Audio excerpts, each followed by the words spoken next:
DSA में next concept करते हैं स्टैक।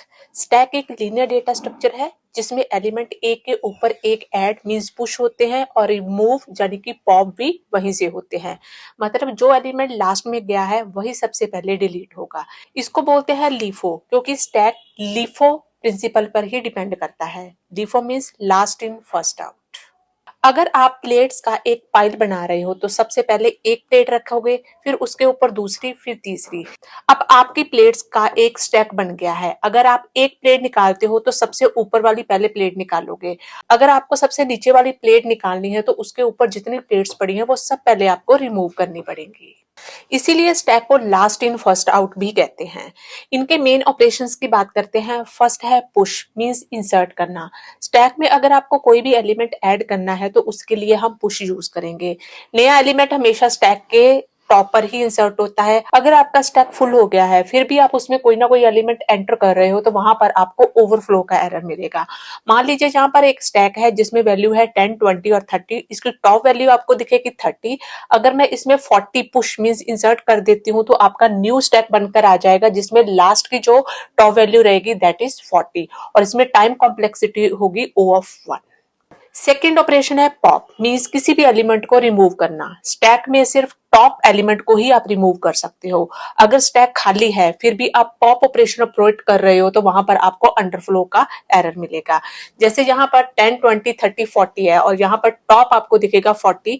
अगर मैं 40 इसमें रिमूव कर दूं तो जो न्यू स्टैक आएगा दैट इज 10, 20, 30 और इसकी टॉप वैल्यू रहेगी 30 और इसमें भी जो आपकी टाइम कॉम्प्लेक्सिटी रहेगी that is O of 1। Third operation है पीक, मींस अगर आपको टॉप का एलिमेंट देखना हो। स्टैक में टॉप एलिमेंट को सिर्फ देखना है बिना उसको रिमूव किए तो तब आप पीक का ऑप्शन यूज करोगे। ये चेक करने के लिए होता है कि आपका टॉप एलिमेंट कहां पर पड़ा है और कौन सा एलिमेंट है। जैसे स्टैक में 10, 20, 30 है तो अगर मैं पीक ऑपरेशन लगाती हूँ तो मेरी लास्ट वैल्यू आ जाएगी 30। नेक्स्ट ऑपरेशन है is empty and is full. तो ये सिर्फ चेक करने के लिए होता है। इज एम्प्टी होता है वो ये आपको ट्रू वैल्यू तभी रिटर्न करता है अगर आपके स्टैक में कोई ना कोई एलिमेंट नहीं है। फुल का मतलब होता है ये फुल भी आपको तभी वैल्यू ट्रू रिटर्न करता है अगर आपका स्टैक फुल भरा हुआ है। हम अपने रियल लाइफ एग्जांपल में भी स्टैक को यूज करते हैं। जैसे ब्राउजर में बैक बटन होता है, अगर आप कोई वेबसाइट पर विजिट करते हो तो उसका URL एक एक करके स्टैक में चला जाता है। जैसे मान लो आप पहले गूगल पे गए, फिर वो गूगल पुश हो गया, फिर आप यूट्यूब पे गए, फिर आप इंस्टाग्राम पे गए। तो इस केस में गूगल, यूट्यूब और इंस्टाग्राम।